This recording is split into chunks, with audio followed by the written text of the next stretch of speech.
My mother-in-law comes with us on vacation all the time. My mother-in-law is coming on vacation with us again.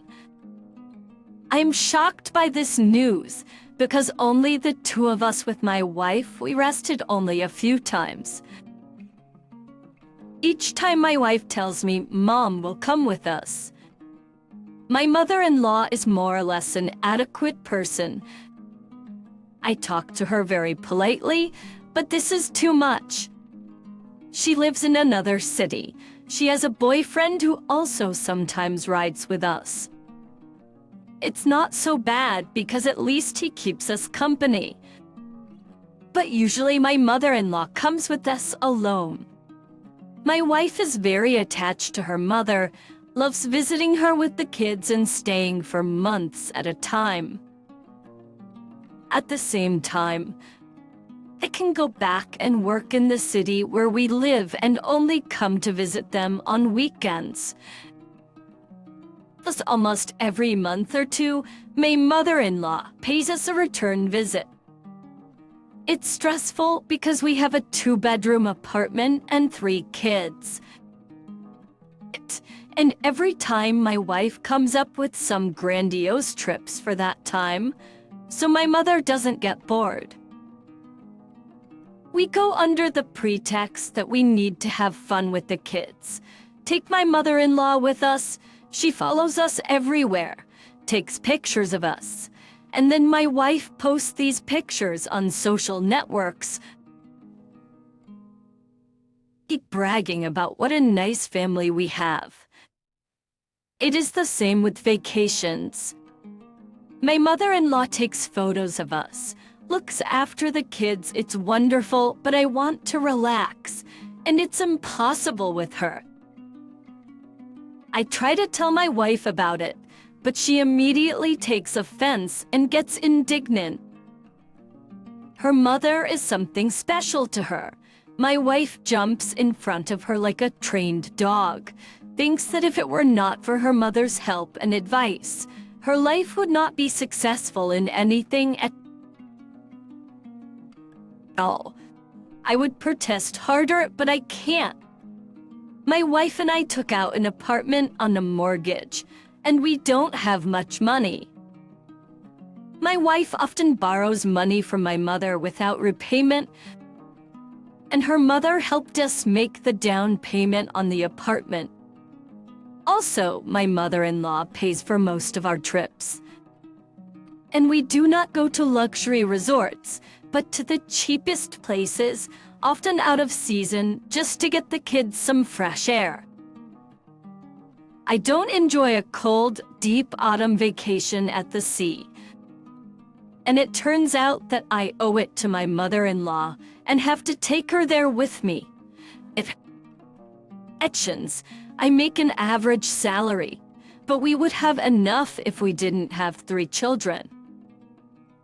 I love them very much, and because of them, I forgive my wife a lot of the stupid things she is good at.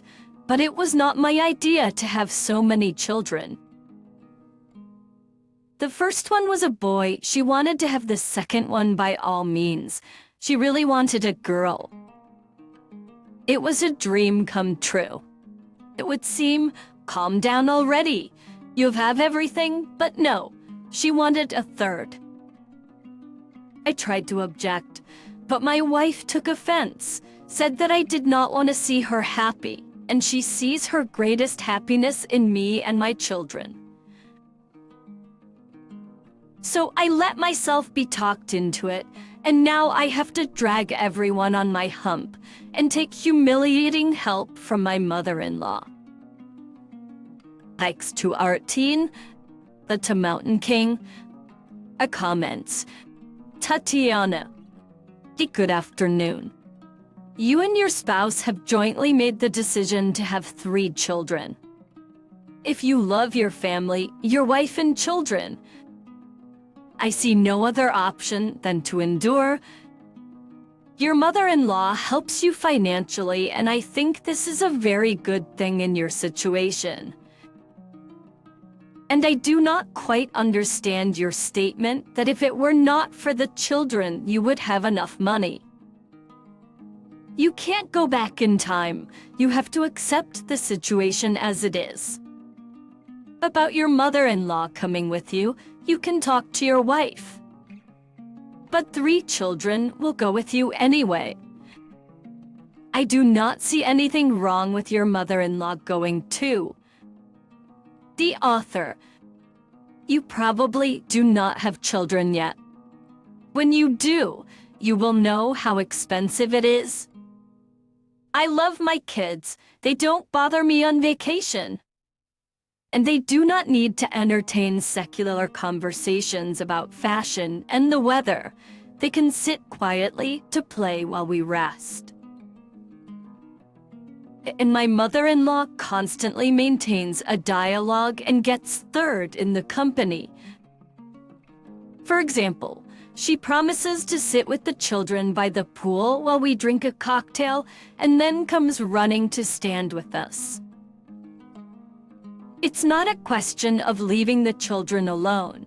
Let's say we all 3 adults see them, but we can at least have a minute alone without an alien adult.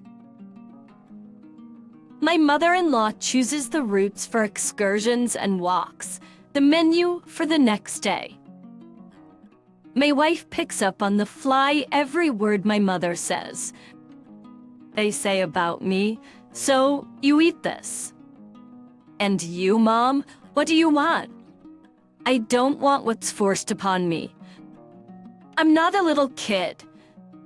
I can refuse, but they don't let me order. Thick women know better what tastes good and what children can eat. It's annoying that they decide for me. And a mountain king, well, what kind of king are you? You do not decide anything in your family, and do not be offended, but are not able to solve anything. Be glad that your wife loves you and mother-in-law helps with money, while no one reproaches a penny. First, organize your holiday, yes, not the Maldives, but the children breathe the sea. But your wife sees her happiness in you and your children. It's great that she has such good vision. Yours fails you, it seems. Author, I too consider it a virtue and a plus that my wife is faithful, but I never dreamed of being the kind of patriarch in a large family. And I didn't sign up to hang out with my mother-in-law all the time, no matter how great she was. My wife and I stipulated right away that we wanted to live separately, that the different generations should live separately. Before we got married, we lived at my dad's house for a few months, at my parents' house. I did not notice my wife's fervent desire to stay. She would have had someone to babysit there too. And her mom didn't go there, of course. Then we moved into my in-laws' apartment, precisely because we wanted to live separately. And my mother-in-law's visits started even then. When we bought our own apartment, that's how it went. Agnes, the author, and do not know that your mother-in-law does not go with you to have fun, but to look after your children. Author, we look after our kids just fine ourselves. But every time my wife starts talking about our plans to go somewhere, starts praising the place, dreaming of where she will go, what she will do, my mother-in-law is interested, enthused, offers us money, and starts dreaming that one day she would go there too. And my wife invites her immediately, and she immediately agrees. Children are out of the question in the beginning. Nobody raises the question that mom is going there to watch the kids. Otherwise, God forbid my mother would take offense at being burdened. My mother-in-law offers to help in the process, and she does not cuss, and I can't take that away from her. But she wants to see everything too, and talk to us every minute. And Anna to us every minute. Anna, dear to the author, you are a typical patient with a lot of children and no means of livelihood. Your mother-in-law pays and she orders the music. Have you ever tried to earn more? Open your mouth and talk back. You have to earn more and be able to support your family on your own. Author, here I am too, afraid that I am a patient in this situation. But you can't get ahead of yourself in terms of earnings. I'm doing the best I can. It's just that 3 kids was too much. I was a fool to go along with my wife. Catherine, if you want to take a vacation with your wife, pay for the vacation yourself. If your mother-in-law's help is humiliating yourself, if your mother-in-law's help is humiliating, then don't accept it and look for extra income. Become a man who is responsible for himself and his family. And if you depend on your mother-in-law, then you tolerate her presence in your life. I assume your spouse feels the same way about you. Author, my mother-in-law doesn't pay for all my trips, but she often does. I've asked my wife 100 times not to take money from my mother-in-law. But everything is done under the auspices of for the good of the children. If I do not want this help, then I am immediately a moral freak who does not care about the children. Iris, author, in our world, whoever has the money is on top. In your family, your mother-in-law is on top, and suddenly your wife, and you are not a monarch, not the king of the mountain, i.e. the king of the mountain, but a consort king since you like the word king. If you want to raise your status, make money. For this, you will have to sacrifice good sleep, and the rest on the cold coast will seem a pipe dream. Yes, you have to sacrifice a lot of things. But sooner or later you will hear your majesty, oh dear son-in-law. What do you want to cook for the weekend? What would you like? That's if you help your mother-in-law with money, not her with you. To add, John Priestley has a play called Time and the Conway Family. Though that the sense of the play is deeper than your situation, but I saw an analogy with you. There was also a son-in-law who was not considered a peep in the bourgeois family, but after 20 years, the family was ruined and the son-in-law became rich.